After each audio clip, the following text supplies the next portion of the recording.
Assalamualaikum warahmatullahi wabarakatuh. Alhamdulillah, semangat pagi, sehat selalu dan sukses selalu buat Anda semua teman-teman, sahabat-sahabat saya di seluruh Indonesia dan dimanapun Anda berada.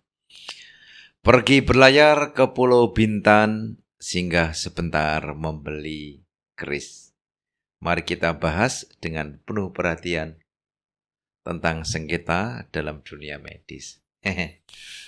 Hidup itu kalau nggak ada pantun katanya kurang sedap gitu ya.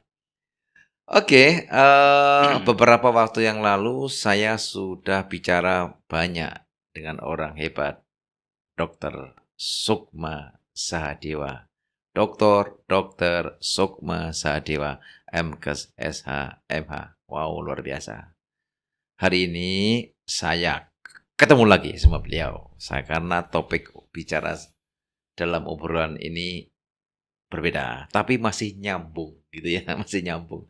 Dan saya harap nanti memberikan nuansa yang lain. Mas Sukma, Assalamualaikum. Waalaikumsalam warahmatullahi wabarakatuh. Thank you very much. Anda sibuk jadi wadek tiga, ya. Kemudian Anda sibuk di dunia pengacara, sibuk di LSM, sibuk di organisasi sosial dan politik. Wow, great. Terima kasih ya. Baik, Jadi Dok. waktu yang lalu sudah memberikan banyak pencerahan, tapi aku sih kurang puas deh. Ya, aku mau nyambung ini ya, mau nyambung Baik. ya. Jadi teman-teman, saya mau nyambung obrolan dengan Dr. Sukma ya, periode sebelumnya. Nah, sekarang topiknya itu warnanya masih sama sebenarnya. Tapi saya mengambil judul mediasi sengketa medis, jalan damai atau jalan buntu bagi pasien dan dokter. Ya, sebenarnya mediasi itu enak enggak sih buat dokter dan pasien? Itu sebenarnya bila ada keluhan, bila ada ketidakcocokan, bila ada ketidaksinkronan. Nah, makanya Dokter Sukma ini kan ya dokter, ya pengacara. Jadi ya ada apa? Ada dua sisi ilmu. Tapi kalau saya melihat orangnya ini kok ya wajah pengacaranya ini lebih dominan gitu. Alhamdulillah saya senang. Saya senang dengan beliau yang menekuni dunia hukum ini. Paling tidak memberikan kontribusi dari sisi hukum bila ada suatu masalah. Dan tentu komunikasi itu penting ya. Nah, Dr. Sukma terima kasih ya Iya, Dok. untuk yang berikutnya. Ya, saya memang kalau dari umur saya lebih tua, tapi dari ilmu saya masih belajar dari beliau ya. Baik, hari ini kita akan bicara tentang mediasi. Ya, kan beberapa waktu lalu kan sudah bicara tentang ya tuduhan malpraktek. Ya, nah, sekarang kalau sudah ada rasa tidak puas, ada tuduhan gitu ya mesti harus ada penyelesaian gitu ya. Iya. Harus ada exit door untuk setiap kebuntuan. Nah, salah satu yang ya yang terkenal di kita ini selain litigasi kan juga mediasi itu Iya. ya. Jadi penting. Nah, makanya Dr. Sukma hari ini saya minta untuk memberikan wawasan kepada kita, teman-teman, para hadirin semuanya, agar pemahaman kita lebih bagus sehingga kita mantap lah begitu ya. Dr. Sukma, kita tahu bahwa hubungan dokter pasien itu dasarnya kan kepercayaan. Iya. Ya, itu ya. Namun dalam realnya ya sengketa medis itu sering tidak terhindarkan, ya kan? Nah, dari kacamata Anda sebagai orang yang menekuni hukum medis terutama ya, apa sering nggak ketemu hal-hal yang sifatnya seperti ini? Ya. Kalau melihat dari informasi yang didapatkan, seringnya sering ya. Tapi data lengkap mungkin di Komnas HAM kita belum menemukan berapa banyaknya ya. Dan juga mungkin di ID Jawa Timur juga punya data tersebut Ya ada berkaitan dengan sengketa medis ini. Iya. Dan di Tapi tentu pengadilan belum komplit ya. belum komplit ya. Di pengadilan pun juga menjadi catatan di mana sengketa medis itu terjadi. Nah, sebetulnya terjadinya kenapa? Itu sebetulnya Dr. Sutrisno itu satu adalah komunikasi yang tidak efektif. Komunikasi. Komunikasi. Jadi komunikasi ini menjadikan suatu permasalahan yang utama. ego kita berkaitan dengan suatu hal atau suatu topik atau suatu sengketa itu yang tidak kita bisa determinakan pada khalayak. Yang kedua sebetulnya kegagalan dalam pelakuan komplikasi terhadap tindakan tersebut. Jadi karena komplikasi yang kemarin sudah kita bahas sebetulnya kenapa bisa terjadi, mestinya bisa kita sampaikan apa komplikasinya, apa resikonya kepada pasien sehingga oh ternyata ini memang komplikasinya terjadi. Karena komplikasi itu kan bisa terjadi bisa tidak. Ya, ini suatu perjalanan suatu merawat pasien berbeda sehingga asas yang kedua ini menjadi catatan kita yang harus kita telaah lebih lanjut. Nah, yang ketiga sebetulnya adalah kurangnya edukasi atau informasi yang didapatkan oleh pasien itu. Kurang jadi pemahaman gitu kurang ya pemahaman terhadap sakitnya ya. Sudah kita informasikan ya mungkin sebagai tenaga medis, tetapi tidak mengenal. Oh, enggak, saya tidak jelaskan begitu kata. Ini menjadi catatan yang kurang efektifnya. Nah, yang terakhir memang karena kurangnya mekanisme di dalam proses bagaimana membuat suatu mediasi tersebut. Jadi terjadi suatu sengketa. Jadi 5 hal ini menjadi catatan dasar kenapa kok bisa terjadi sengketa. Oke, saya kira poin-poin yang disampaikan Dr. Sukma tadi jelas ya teman-teman. Ya, jadi betapa pentingnya ada saling kepercayaan itu tidak cukup, harus dibangun dengan komunikasi yang intens. Ya, intens itu makanya jangan bosan-bosan kita ngomong gitu ya, ngomong, menyampaikan perkembangannya. Ya kalau perlu ya diedukasi tentang sakitnya gitu ya. Ya kan normal ya, siapapun lah kalau ada keluarganya, siapapun yang sakit dibawa ke rumah sakit, dibawa ke dokter, ayo dokter, ayo rumah sakit, tolong sembuh, gitu ya. Itu saya kira sudah normal lah gitu. Oke, baik kawan-kawan. Tapi kita di Jawa Timur itu sering loh Mas, jadi ada beberapa orang datang laporan nih. Ada dari jauh sana itu datang naik motor. Kenapa para bapak-bapak kok banyak orang? Saya kira aku mau di demo itu. Sekali mau lapor Pak Dokter. Lapor. Iya, lapor segala macam. Oh iya. Jadi memang itu sering terjadi dan semakin intens. Dan IDI sendiri juga sebagai organisasi profesi ini ya menjadi tempat tujuan, tujuan untuk menyampaikan aduan atau apa. Oke. Ketika sengketa medis muncul, nah persepsi umum yang ada saat ini ya kita selesaikan secara hukum dan kayaknya kok lembaga hukum atau mengarah ke pengadilan ini kok menjadi selalu yang utama ya. Nah, apa nggak ada jalan lain sebelum harus kalau hukum kita kan panjang ya Mas? Panjang sekali. Panjang kan?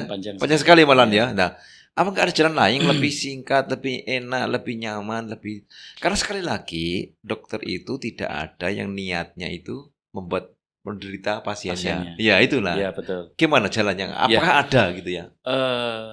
Jadi memang mediasi itu sebetulnya menjadi dasar di negara kita.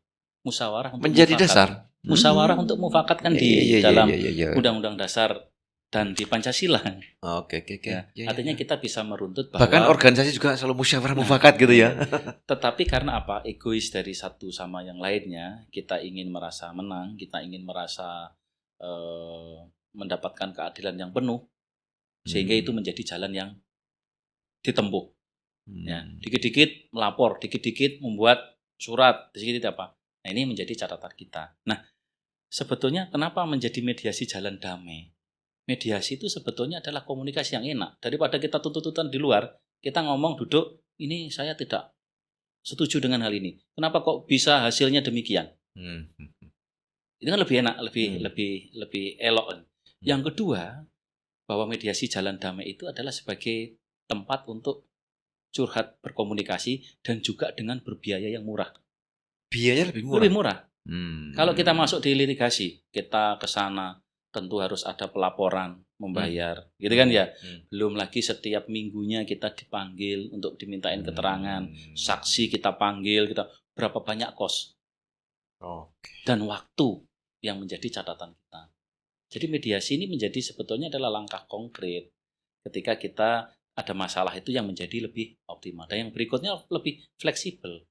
Kalau kita di pengadilan, setiap Senin kita harus datang. Ada kasus kemarin kan, setiap Senin. Harus sidang. Setiap Rabu, kan? sidang. Kalau kita dalam mediasi kan kita fleksibel. saya bisa tanggal sekian, lebih efektif. Gitu ya. Padahal kalau ya dalam tanda petik keributan itu dibawa ke litigasi, Ya, itu sebenarnya kan lebih apa ya, lebih berat, lebih panjang, lebih berbiaya gitu ya. ya. Gitu. Nah, kalau Anda sebagai pengacara itu bila ada masalah sengketa medis ini lebih senang mana? Ya. Kalau saya secara pribadi ya, Iya. ini kan pribadi sebagai lawyer begitu ya, saya lebih senang untuk memediasi. Apa Ah. masalahnya, apa kendalanya, apa yang kamu mau, terus satu pihak yang lain, apakah kamu demikian, tanggapanmu bagaimana, kalau terjadi begini, apa yang dilakukan. Jadi tujuannya pada saat kita di litigasi itu kan sebetulnya ingin mencari pembenaran, ingin cari katakanlah perlindungan, gitu kan ya. Ingin cari adalah keputusan. Ketika itu sudah dilakukan, kita juga tidak capek. Jadi artinya tidak capek bukan berarti kita tidak mau melitigasi, itu peran yang setelah mediasi tidak terjadi, kita melakukan suatu langkah yang lebih kompleks lagi. Saya lebih senang di mediasi. Iya, artinya bahwa Anda sebagai seorang penasihat hukum, sebagai seorang lawyer ya, Iya. yang boleh dibilang perkara itu kan segojangan ya, yang kehidupannya gitu ya. Dalam hal ini Anda lebih suka Lebih senang mediasi ya. mediasi. Ya. Ya. Semoga teman-teman dari lawyer lain gitu juga. Ya. Artinya kalau bisa dicari jalan yang lebih nyaman, lebih singkat, lebih murah, why not gitu ya. Ya. Tapi memang ada Dr. Sutrisno bahwa kalau kita harus melakukan suatu litigasi ya, contohnya adalah tindak pidana. Ini kan berbeda ya. Kalau tindak pidana kita lakukan mediasi buntu, tentu kan sudah ada aturan undang-undang yang mengatur itu. Jadi kalau sulit kita mendapatkan klien gitu ya, kalau masalah pidana itu mesti mediasinya lebih sulit dibandingkan masalah perdata ataupun administrasi. Tapi di dalam undang-undang kesehatan, ya kan, tentang itu kan ada sanksi pidana yang merefer kepada KUHP, ya kan? Ya. Itu gimana, Mas? Ya. Jadi di Undang-Undang Omnibus Law yang baru kan 17/2023 itu sudah mengatur bahwa ketika terjadi suatu tenaga medis melakukan kesalahan, itu wajib untuk melakukan segala bentuk alternatif terlebih dahulu. Itu yang penting alternatif terlebih dahulu itu kan sebetulnya mediasi. Oh, berarti memang ada frase itu ada ya? Ada frase itu. Ayolah, ini ada itu alternatif pasal yang lebih awal ya? 310 Undang-Undang Kesehatan 17 tahun 2023. Berarti statementnya eksplisit. Eksplisit. Iya, untuk kasus sengketa medis, tolong ada jalan yang ada alternatif lebih dulu kan. Nah, ini bagus ini teman-teman.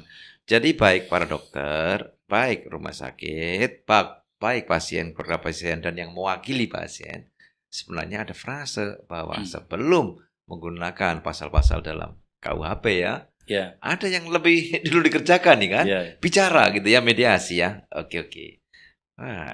That's great ya. Nah sekarang saya mau nanya lagi, sebagai kalau mediasi itu sebagai metode penyelesaian dalam sengketa medis dan juga tereksplisit jelas dalam Undang-Undang Kesehatan yang terbaru Omnibus Law, sebenarnya apakah ada dasar-dasar yang sifatnya lebih umum yang merujuk bahwa mediasi itu sebenarnya jalan yang baik gitu? Ya, di dalam lembaga mediasi arbitrase itu juga mengatur di dalam medis itu bahwa kewajiban dalam Undang-Undang 17 2023 tadi memberikan suatu korelasi yang tepat bahwa ada wadah untuk penyelesaian terhadap mediasi itu. Ya, namanya LMA MKI. Jadi itu menjadi catatan bahwa sebetulnya kita ada wadah secara khusus untuk memediasi ini. Bahkan seyogyanya dokter-dokter yang ada sekarang itu juga belajar bagaimana untuk mendapatkan kompetensi tambahan di dalam mediator. Ada beberapa sertifikasi yang kita lakukan, bahkan juga ada sertifikat mediator gitu ya. Itu bisa diharapkan sehingga ada penetrasi apa yang kita bisa lakukan, gitu ya, apa yang tidak kita bisa lakukan. Kalau mediator itu terhenti dan ada proses-proses yang harus kita jalankan. Jadi jangan berhenti bahwa masyarakat itu mediasi itu mengurangi hak seseorang, tidak. Sebetulnya bahwa kita mengupayakan secara penuh terhadap mediasi tersebut. Kalau memang buntu dan lain-lainnya baru kita tunjukkan ke ke sana. Dan hasil dari mediator itu Hmm. menjadi pandangan hukum di dalam litigasi berikutnya. Pandangan hukum itu artinya ada semacam bisa mengikat gitu. Ya, tidak mengikat secara penuh sebagai alat bukti, Hmm. tetapi sebagai pandangan. Dulu sudah dilakukan, titik temunya tidak ketemu pada satu pihak ini. Oh, kenapa bisa terjadi? Berarti mengungkap proses alat bukti dan saksi yang lain. Yang lainnya sudah teratasi, satu lain ini belum. Belum. Sehingga Berarti kita di bisa pengadilan. di pengadilan. Jadi lebih mudah. Hakim pun bisa memaknai apa yang menjadi kendala penuh saat itu. Ya gitu kan. Berarti note khusus, notifikasi itu yang menjadi pandangan hukum secara komplit. Apakah semua Bapak Hakim pasti paham itu ya? Ya, mesti memahami. Ya kan? Ya. Apalagi Alhamdulillah. masalah administrasi. Oh, gitu gitu ya. Terus yang kita lakukan ya tidak hanya medis, masalah agama. Katakanlah kadang terjadi usulan untuk bercerai, begitu ya. Jadi ada proses mediasi terlebih dahulu. Nah, termasuk sengketa medis juga demikian. Gitu ya. Ya. Nah, sebenarnya hal ini itu hanya khusus kalau seandainya ada peradilan kesehatan atau peradilan umum pun juga mempunyai kaidah ini yang dipegang oleh merata seluruh Indonesia ini. Ya. Nah, lagi tren ya dulu bahwa kan ada pengadilan militer, terus ada dokter itu beberapa bulan atau beberapa tahun yang lalu minta pengadilan khusus dokter. Kan lagi Kesehatan isu ya kesehatan ya. Mahkamah Ya, kesehatan. Mahkamah Kesehatan itu kan lagi tren itu ya. ya. Sebetulnya kenapa? Kalau antara setuju tidak setuju ya, karena memang lembaga sudah ada melakukan segala bentuk untuk penyelesaian sengketa itu, selayaknya sebetulnya dokter itu perlu. Kenapa? Kasusnya berbeda. Perlu semacam segmentasi khusus Segmentasi di khusus di dalam mengutur pengadilannya. Ini bicara bukan pribadi, tetapi bicara tentang profesi. Nah, dan juga bahwa sebetulnya adalah etika pelaksanaan praktek kedokteran itu kan ada undang-undangnya. Kalau dulu kan undang-undang praktek kedokteran, Ya. sekarang diganti dengan undang-undang omnibus law tersebut. Sebetulnya sudah mengatur itu. Ya kan? Harapannya bagaimana? Ketika ada pengadilan khusus antara dokter dan pasien, itu lebih secret, lebih fokus masalahnya dan penyelesaiannya lebih komplit. Harapannya kan demikian. Ketika kita masuk ke pengadilan umum dengan perdata, dengan pidana Jadi yang lain, mirip kejahatan ya. Nah, jadi rasanya bahwa tercampur dengan sesuatu hal yang luas. Jadi kalau pengadilan militer itu kan spesifik. Kalau salah ya dihukum, kalau benar ya dibela. Nah, tapi ini yang menjadi catatan yang masih pro kontra, yang menjadi catatan kita. Ya mudah-mudahan ada jalan yang terbaik. Nah, Mas, kalau kita itu kan ada omnibus law di bidang kesehatan. Pikiran kita sebagai orang awam hukum, ya itulah lex spesialisnya kesehatan. Nah, sekarang itu apa dipatuhi sebagai lex spesialis itu kalau menghadapi kasus-kasus ini? Ya, jadi di dalam undang-undang terbaru itu sudah ada mengatur secara lengkap, tetapi tidak secara implisit kadang. Ya kan? Kalau praktek kedokteran khusus, praktek dokter umum, dokter gigi. Nah, kadang kalau omnibus law ini kan adalah tentang kesehatan. Nah, kesehatan itu kan banyak. Ada sarjana kesehatan masyarakat, ada bidan, perawat, dan lain-lainnya. Jadi tidak secara spesifik. Medis, dokter gitu ya. Iya. Jadi tenaga kesehatan atau apapun ini kan proses yang harus kita telaah lebih lanjut. Jadi kalau kita memahami pasal demi pasal, kadang masih superficial ini, masih umum. Perlu undang-undang di bawahnya lagi lah. Undang-undang semacam khusus. PP begitu? Ya, PP, mungkin juga aturan yang lain yang bisa menspesifikasikan terkaitan dengan masalah ini. Apakah di negara lain juga ada kamar khusus untuk kesehatan? Kamar khusus di kesehatan ada beberapa negara. Iya kan, tapi belum banyak. Nah, kalau kita bandingkan dengan negara di luar yang mungkin lebih maju, beliau kan perdata, maksudnya masalah tempat untuk litigasi dan lain itu kan banyak yang kosong. Penjara banyak yang kosong kan gitu ya. Iya, Belanda malah kosong. Malah kosong kan. Malah kosong. Kekurangan ya. Enggak ada orang kejahatan. Enggak ada kejahatan. Lapasnya malah ditutup kan gitu kan ya. Enggak ada orang berbuat jahat ya. Tapi kalau di tempat kita, ketika kita punya pengalaman sidang, itu selalu molor. Ya kan? Sidang secara tertulis di dalam e-court ya, di dalam elektronik katakanlah jam 11. Itu bisa kita jam 2:30. Dan kelayaan berkaitan dengan masyarakat menyangkut hukum itu kadang tidak layak ya. Karena apa? Tempat duduknya tidak cukup. tempatnya tidak representatif, Oh gitu ya. aparat penegak hukumnya, ya kan, tidak Hmm. ditempatkan secara layak, jadi tidak ada manusiawinya gitu. Tempatnya sempit, terus cepet-cepet sehingga tidak fokus Berarti panas gitu ya? dan panas. Ya ada yang dingin ya di dalam ruangannya, tapi untuk menunggu proses Lama ya. peradilan dan itu lama sekali. Ya, ya. Mas, sebenarnya kalau kita terlepas dari peraturan, ada regulasi resmi, undang-undang dan turunannya, sebenarnya dari segi budaya, masalah mediasi itu gimana? Nah, mediasi di dalam budaya itu adalah kearifan lokal. Kearifan lokal, kita bermusyawarah bersama-sama. Malah negara kita ini mestinya ditiru oleh negara lain, di mana kebinekaannya tinggi, besar, tetapi rasa persatuannya ada. Bahkan kan malah menjadi tidak ada. Sekarang malah tuntut-menuntut. Nah ini kan tuntut-menuntut itu tidak ada budaya lokal kita. Mestinya malah bertentangan dengan budaya lokal di tempat kita. Jadi mediasi itu sebetulnya ya kembali dasar Pancasila musyawarah untuk mufakat. Bukan musyawarah itu memilih calon-calon wakil saja sebetulnya, tetapi permasalahan di dalam negara kita itu seyogyanya juga ada mediasi. Ya. Kalau dulu itu ada lembaga, katakanlah di provinsi, level provinsi itu ada Badan Penyelesaian Sengketa Rumah Sakit. Nah, sekarang dengan adanya undang-undang Omnibus Law ini nggak ada lagi. Iya. Ya. Kalau menurut pribadi Anda, apakah perlu nggak badan semacam itu ada dan eksis sehingga banyak membantu masalah rumah sakit dan medis bila ada sengketa medis? Iya. Jadi sudah diatur undang-undang di dalam Omnibus Law itu sudah tepat sebetulnya, tetapi harus ada turunan secara spesifik.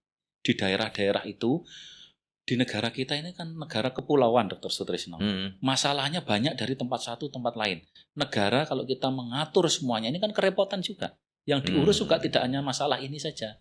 Ketika ada suatu tempat khusus, ya di daerah itu ada, ini alangkah baiknya. Kenapa? Secara geografis itu sudah memenuhi skala bentuk untuk pengaduan tadi.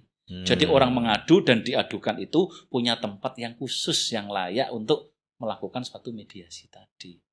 Harusnya ada, bagus. Tapi kan kita tidak tahu ya pertimbangan yang lain secara politik atau secara efisien kita belum Anggaran mengetahui ya.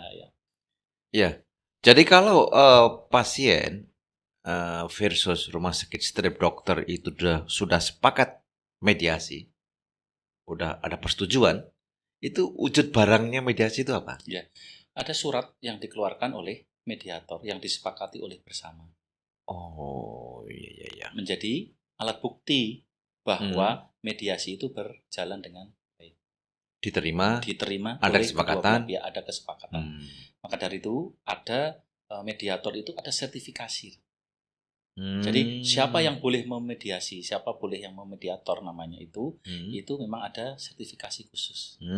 Sehingga di rumah sakit ataupun di wilayah tempat tertentu mediator itu sekarang penting sebagai sarana kesepakatan bersama. Oh, mediator itu apa, semacam mendapat apa ya? Pengakuan sertifikasi atau kompetensi atau surat pengakuan tersendiri? Ada sertifikatnya sendiri. Kalau dulu kan mungkin kita ada di komite medik ya, artinya kan di situ. Tetapi di komite medik ini alangkah baiknya itu ada mediator yang melakukan ketika ada suatu laporan atau ketidak pas berkaitan dengan upaya antara rumah sakit dan pasien itu ada mediator yang melakukan. Kalau memang tidak punya, dari luar mendatangkan bisa. Oh gitu ya? Iya, tidak harus dari internal kedua belah pihak. Artinya, tapi mediator itu harus disepakati kedua belah pihak ya? Harus disetujui dulu. Oke. Nah sekarang kalau ada itu, apakah hasil ini bisa semacam dipakai pedoman oleh para penegak hukum? Jadi kalau sudah ada kesepakatan, kesepakatan itu kan ada hak dan kewajiban yang harus dijalankan pada hasil mediasi tersebut. Kalau itu nanti tidak terjadi suatu kesepakatan, contoh ini, di dalam mediasi tersebut menentukan suatu hasil untuk ganti rugi katakan. Tapi ganti rugi itu tidak disepakati oleh salah satu pihak.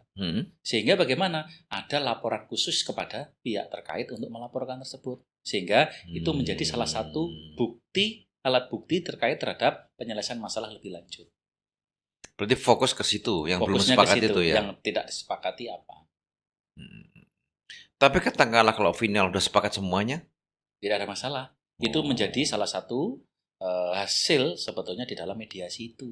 Sebetulnya Hmm. kan hak dan kewajibannya terpenuhi secara sama antara yang melaporkan ataupun yang terlapor.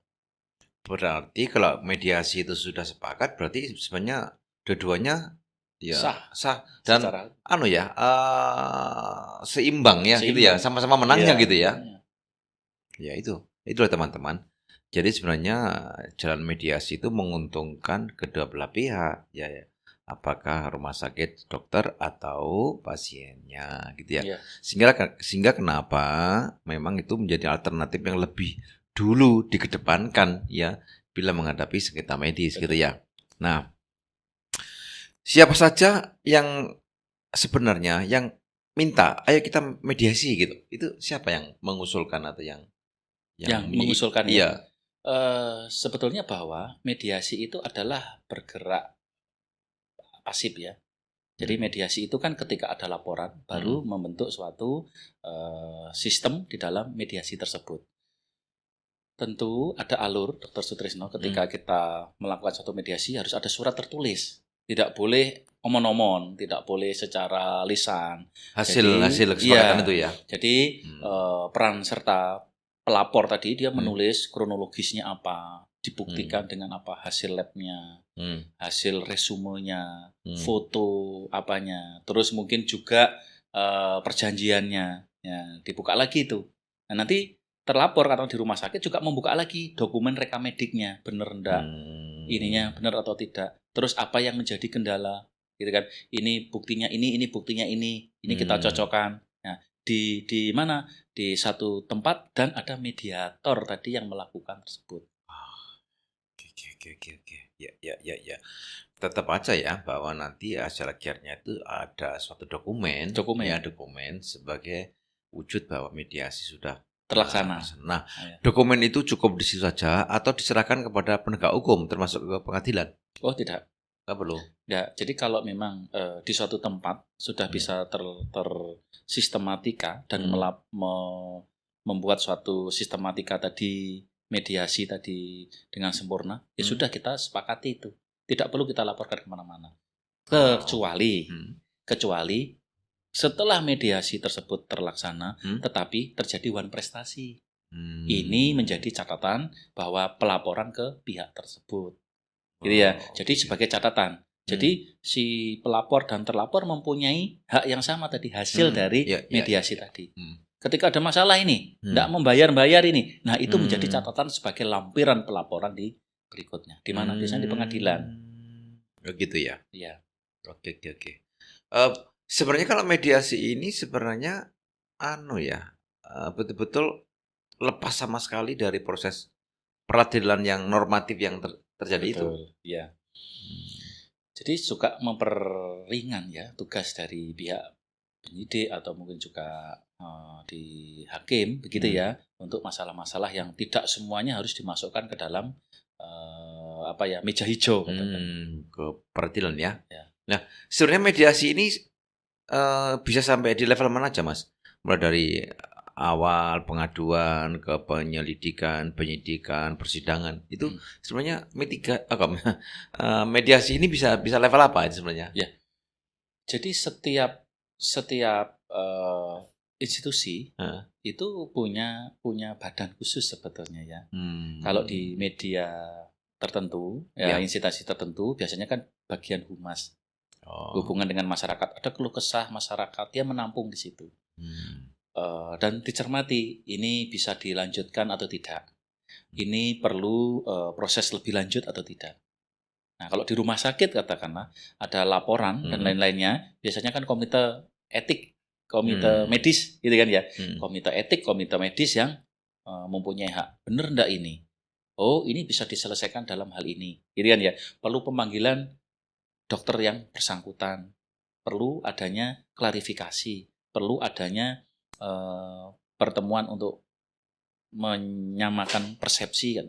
Kalau itu sudah disepakati, ya sudah, kita tidak ada lagi. Oke. Ya. Kalau sampai di persidangan, apa masih ada tempat untuk mediasi? Sudah dibuka persidangan sama Bapak Hakim. Ya. Nah, itu apa masih ada tempat? Tergantung kasusnya. Kalau Ya, sengketa ya. medis ini? Kalau sengketa medis ini, katakanlah kalau sudah, biasanya yang menjadi catatan di sengketa medis itu kan kerugian material dan imaterial dalam bentuk nominal. Biasanya kan ya, dalam bentuk nominal tidak disepakati itu bisa melaporkan lagi. Ya, tapi kalau masalah pidana, katakanlah di mediasi tidak bisa. Ini kan kasus pidana, katakanlah sampai mati dan lain-lain dan terbukti, katakanlah ya dokter tersebut itu biasanya tidak melakukan satu mediasi, titik temunya tidak ada, langsung ke pelaporan penyidik. Karena memang undang-undangnya mengatakan demikian. Ya, jadi kalau mediasi, masalah administrasi dan perdata itu lebih gampang kita selesaikan di dalam mediasi tadi. Tapi kalau pidana, kadang kita karena ada tuntutan hak pidananya tersebut dalam bentuk kurungan ataupun hukuman, itu menjadi catatan yang boleh melakukan hukuman dalam bentuk penjara ini kan adalah pengadilan. Negara ya. Negara, tidak boleh di dalam mediasi tersebut. Ya, jadi perjanjian di mediasi, kamu saya hukum 2 hari, enggak ada. Jadi penjaranya di mana kan enggak boleh. Jadi harus negara yang mengatur itu. Tapi kalau administrasi dan perdata, itu kita bisa lakukan dalam bentuk mediasi. Oh gitu ya. Tapi sesungguhnya kalau sengketa medis, katakanlah ada cacat permanen atau meninggal, kan disebutkan dalam undang-undang Omnibus Law Kesehatan itu ya. Tapi sebenarnya itu kan tentu harus dipikirkan bahwa niat mensreanya itu kan dunia dokter itu kan nggak ada menurut saya kan, nggak ada kan? Ya. Jadi kalau saya bicara sebagai dokter ya, katakanlah tidak ada satupun dokter itu yang mau mematikan pasiennya, membuat sakit kan tidak ada. Karena apa? Murni kelalaian. Jadi malpraktek itu kan kelalaian karena tidak melakukan. Paling gelap ya. Kelalaian ya. Iya. Kecuali contoh katakanlah mungkin di objek abortus provocatus katakanlah gitu kan ya. Itu kan berarti bagaimana kejahatan. Itu yang harus ditindak. Dan gitu kan ya. Nah, ini yang menjadi catatan. Ya. Oke. Sebenarnya ada nggak yang kasus yang absolut tidak bisa mediasi? Absolut yang tidak bisa mediasi, nggak ada tempatnya untuk mediasi karena kasusnya jenis ini misalnya. Kasus di luar medis. Iya. Sebetulnya semuanya bisa dimediasikan. Tetapi karena hak seseorang itu kan berbeda. Ini yang menarik katakanlah. Yang menarik katakanlah sekarang lagi tren ya di luar sengketa medis. Berita yang sekarang punya anak balita yang digorok pulang sekolah. Iya kan ya. Terus di penjara tuntutannya hanya 7 tahun. Dia menolak. Ya. Jadi tidak hanya di mediasi, di dalam pengadilan pun berkaitan dengan objektivitas dalam hukum, ya kan? Dan kemauan hasil terhadap hukum itu tidak semuanya bisa menerima. Orang tuanya tidak terima ini. Lagi tren sekarang ini lagi tren masalah itu. Jadi mediasi atau mungkin nanti di dalam mediator itu mengakibatkan suatu kendala, ini tidak mungkin bisa terjadi jelas. Jadi harus negara yang hadir, harus melaporkan kepada pihak yang berwajib. Nah, itu. Jadi kalau masalah pidana, alangkah baiknya memang bisa dimediasi, ya kan? Bisa dimediasi, tetapi menjadi catatan absolut yang harus kita ketahui di belakangnya tuntutan pidana itu pasti hukuman penjara. Ya. Oke, kita kembali kepada sengketa medis. Sebenarnya kalau sengketa medis dan didorong ke mediasi, itu sebenarnya apakah prinsip keadilan itu masih tetap terjaga? Ya. Jadi seorang mediator itu dilatih, ya, dan bersikap profesional, dan juga bahwa melihat situasi kondisi yang ada di lapangan dengan keadilan yang ada. Ini sebetulnya tergantung dari masing-masing mediator pihak tersebut. Ya, tetapi kalau ketika mediator itu menjalankan tugas dan wewenangnya secara profesional dan independen, itu saya rasa cukup kita bisa melakukan hal tersebut. Ini kan tergantung orangnya, Orangnya ya. ya. Di Nah, beberapa pihak juga gitu tergantung ya. orangnya juga. Iya. Nah, pengalaman Anda sebagai seorang lawyer yang saya ikuti Anda cukup ya beberapa kali menangani masalah ya sengketa medis ini, apakah susah membuat pihak-pihak itu untuk menuju mediasi bila Ya, terjadi sengketa medis? ada yang susah, ada yang gampang. Kenapa demikian? Karena apa ya? Masalah orang berbeda dengan satu sama yang lainnya. Ya, apa yang menjadi catatan ketika mediasi itu yang saya ambil katakanlah antara dokter dan pasien. Itu yang menjadi catatan kan tadi adalah perjanjian terapeutik ya, pengobatan. Ya. Yang menjadi catatan dasar utama saya mesti menanyakan rekam medik dan informed consent sejauh mana. Yang kedua, kompetensi SIP gitu ya, dan keahlian yang dilakukan. Ini yang menjadi catatan. Nah, ketika itu sudah benar, berarti bagaimana? Ketika nanti melakukan suatu mediasi, itu bahwa ini sudah benar dilakukan dan tidak perlu ada tuntutan. Sehingga bagaimana? Benang merah ketika nanti masuk di pengadilan, masuk di tuntutan dimanapun, kita sudah benar. Nah, kadang tadi kan kembali bahwa tuntutan seseorang itu kadang tidak melihat pada kondisi yang ada. Gitu ya.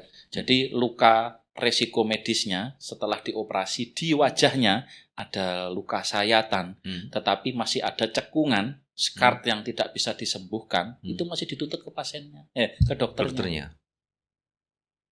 Ini yang kadang sulit kita menentukan. Karena apa? Pandangan orang berkaitan dengan keberhasilan di dalam mediasi itu subjektifnya tinggi. Arbitrer ya. Oke, Dr. Sukma. Kalau seandainya ada sengketa medis, kemudian mediasi gagal, apa memang satu-satunya jalan harus ke peradilan, persidangan? Idealnya begitu. Karena secara sengketa tadi tidak bisa diselesaikan secara kekeluargaan. Mediasi kan sebenarnya kekeluargaan ya. Tapi bukan berarti bahwa menghilangkan hak seseorang. Kalau tidak bisa, kemana lagi? Berarti ada suatu sistem pelaporan yang secara bertingkat yang diberikan dan difasilitasi oleh negara tersebut. Iya, oke. Kalau dari aspek perdata, apakah mediasi juga menjadi pilihan yang baik? Mediasi yang perdata kalau kita pengalaman, lebih idealnya kita mediasi. Oh, malah gitu ya? Iya. Tinggal mencari titik temunya gitu ya? Titik temunya bagaimana, disepakati atau tidak. Kalau tidak ada kesepakatan, pasti dinaikkan. Gitu. Oke. That's good. Baik. Teman-teman, layanan kesehatan itu akan terus ada sepanjang ada kehidupan. Jadi sepanjang ada manusia, sakit, sehat, layanan kesehatan selalu menyatu. Nah, dari cara berpikir ini tentu konflik yang terkait dengan medis, ketidakpuasan, ya kan, komplain, bahkan ya tuduhan malpraktek itu kan selalu ada. Maka tentu kita semua harus paham bahwa mediasi itu jalan yang terbaik kalau bisa ditempuh. Maka ya tentu bahwa hasil kita untuk bincang-bincang hari ini adalah bagaimana membuat dan mendorong kepada pihak-pihak yang ada rasa ketidakpuasan, ada sengketa medis, itu berakhir di meja mediasi. Gitu ya, Dr. Sukma ya. Kawan-kawan, tentu saya sangat senang bisa berbincang-bincang dengan Dr. Sukma. Banyak hal yang saya dapat. Pagi hari menjemur padi, sore hari menanam melati. Semoga diskusi hari ini bermanfaat bagi dokter dan masyarakat nanti. Mediasi is the best solution bila ada konflik medis. Terima kasih atas kesabaran Anda dan perhatian Anda. Terima kasih ya Dr. Sukma. Baik, ilmunya yang luar biasa. Sami-sami. Semoga bermanfaat. Amin. Dan mendatangkan barokah dunia dan akhirat. Dan yang paling penting para dokter, para manajemen rumah sakit, dalam para tenaga kesehatan, tetap semangat dan bangga menjadi anggota dan bagian dari profesi kesehatan. Sukses, sehat, semangat untuk Anda semuanya. Assalamualaikum warahmatullahi wabarakatuh. Waalaikumsalam. Terima kasih, dokter. Baik. Thank you ya. Sehat Sami-sami. selalu. Amin. Amin.